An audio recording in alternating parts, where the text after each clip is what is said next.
Hello, I'm Gavin. I'm weird. My morning, the overview. It's like 7 a.m. I wake up at like 3:50 a.m. Lord's Prayer. That song, Beautiful Day. It's a beautiful day. It's coming in. It's like it's like in the background. It's a beautiful day. Lord, I thank you for sunshine. Thank you for rain. Thank you for joy. Thank you for pain. It's a beautiful day. And then there's like I don't feel the presence of God until I start doing the fellowship. And so I get to do fellowship. Chad and I, 4 a.m. And it's good. And I can feel it. And so like for me that's what communion is. Like when two or more gather in my name. It's different than that bread and wine thing.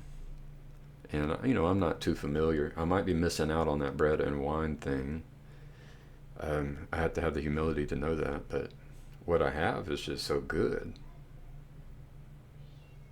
And it's like, that's the wrong way of saying it. It's, man, God is good.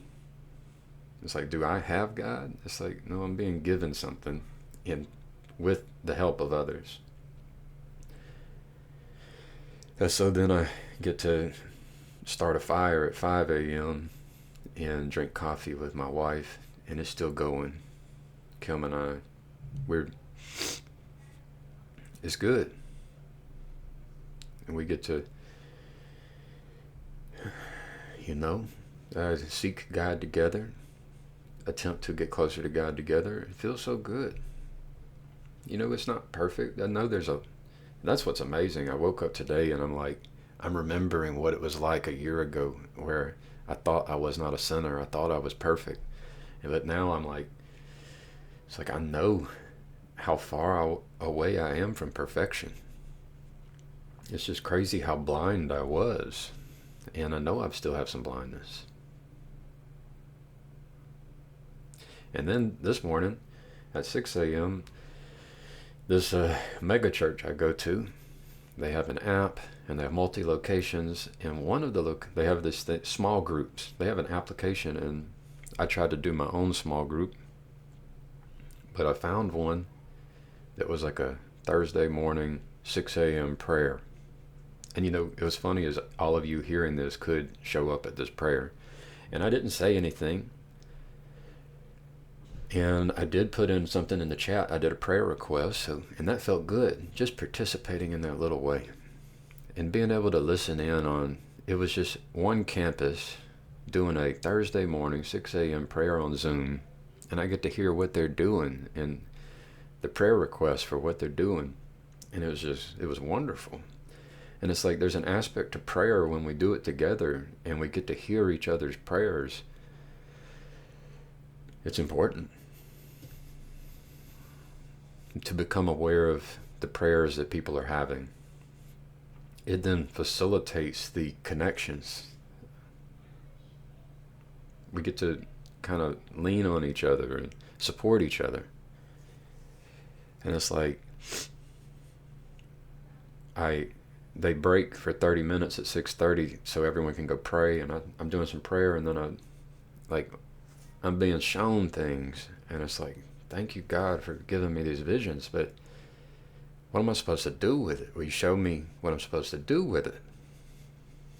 And I just have all these visions, and I have to get better at repeating myself. I have to get better at switching between. I need to get better at being humble and expressing humility and just saying, hey, you guys are valuable. You guys are smart. Y'all are great. You know so much I don't know. But I have some questions and I have some thoughts because this thing sounds similar to this other area where I've played, where I have experience.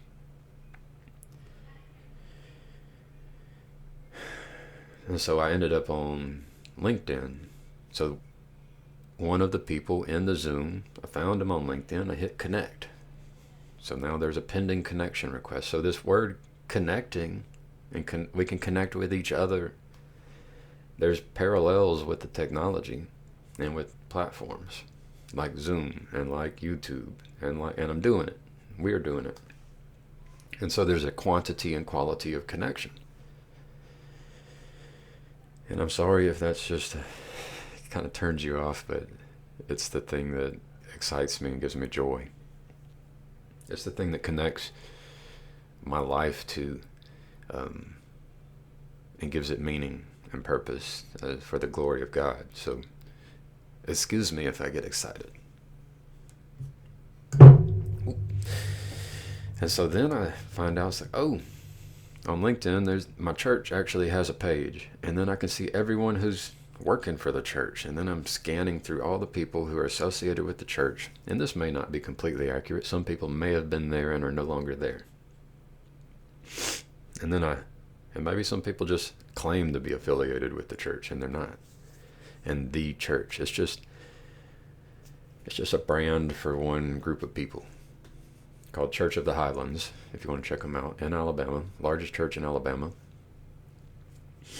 And so I start sending out connection requests to people who might share an interest with me in technology and connecting people using technology and innovation. And it's like I have so much to give for, some people. And so that was good. That's where I'm at. And then I wanted to drop a link to this song, It's a Beautiful Day, in the chat, and I'm nervous about it. Should I share a link? Am I being patient and gentle and kind, or am I rushing and becoming too excited? Am I becoming like manic? So I take all of a sudden, the prayer leader comes back in at 7 a.m. and does a quick prayer. And then we leave. As we're leaving, I'm like, I get off mute and I say thank you. And the funny thing is like, I work remotely with a company where we do remote work. Like, I have experience with remote, and I'm thinking all these thoughts. I have all these visions, and I'm going to share some. So if you don't care about these technical visions, it's like, bye-bye. Thank you. Thank you for coming. I love you. And then I'm like, why aren't all the churches doing this Zoom call where I get to hear about the work they're trying to do? I get to hear the prayer requests for the church. Why can't I tap into that? Why can't my brain just saw another one? It's like, and the visions I receive can be heavy and overwhelming. And there's some of you who are seeing the same thing I'm seeing, and you might get excited for it. And it's like, it's a lot. And then I'm like, okay, I have a vision. Maybe, so this is the Montgomery campus. They're not the closest campus to where I live.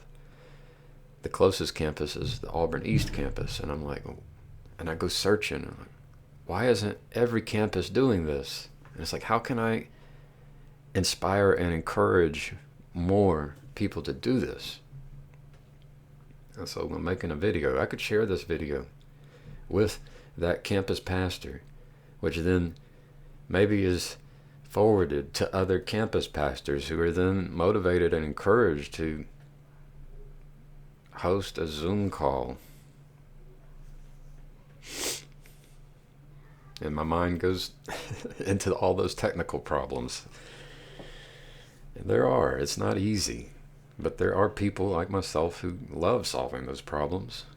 We would have been in the old church, we would have been the people who would have tended the fire. Like, we would have been the ones chopping the wood and tending the fire so that maybe the church would have been warm. Something like that. That's who I am. Technical support.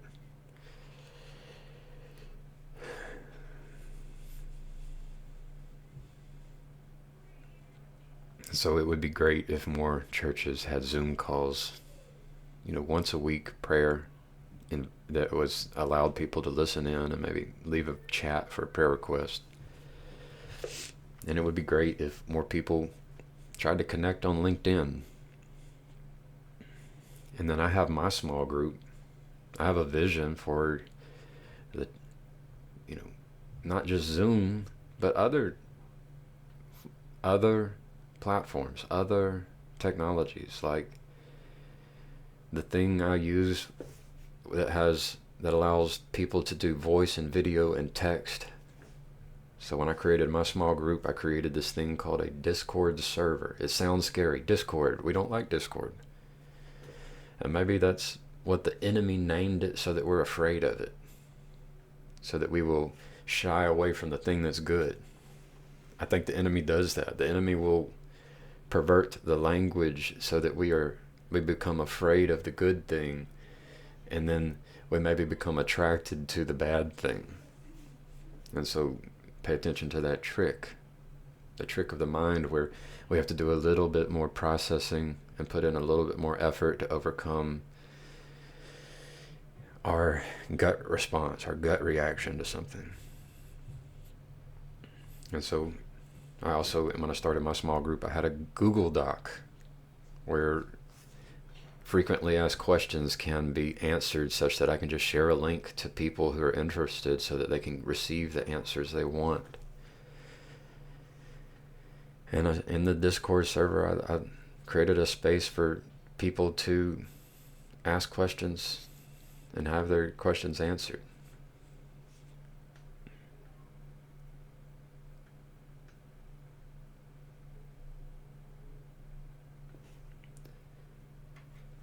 And there's a part of me that's like, why can't I get connected with the people at this mega church who might be interested in doing a church plant down the street? And why can't I help design that church?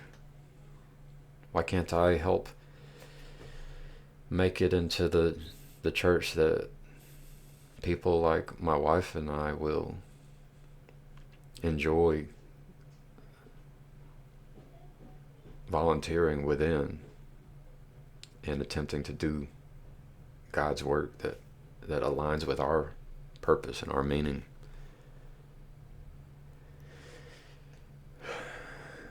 One of the people I connected with on LinkedIn was a social media coordinator.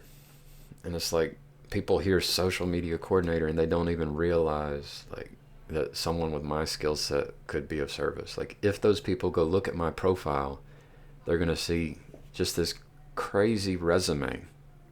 And if they come and look at all of my YouTube videos, they're going to see this, this person's wild.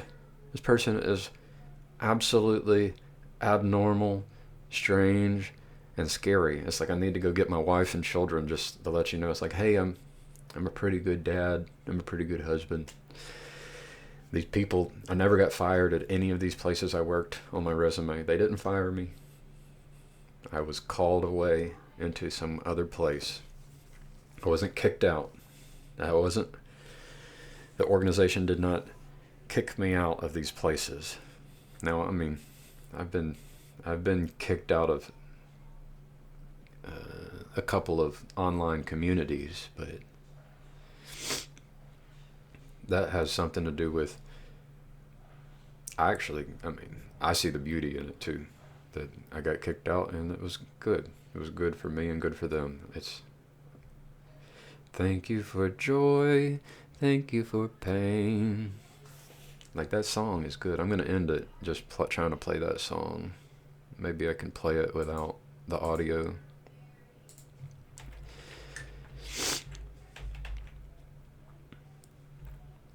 Lord, I thank you for sunshine, thank you for rain, thank you for joy, thank you for pain. It's a beautiful day, it's a beautiful day. Lord, I thank you for sunshine, thank you for rain, thank you for joy, thank you for pain. It's a beautiful day, it's a beautiful day, it's a beautiful day.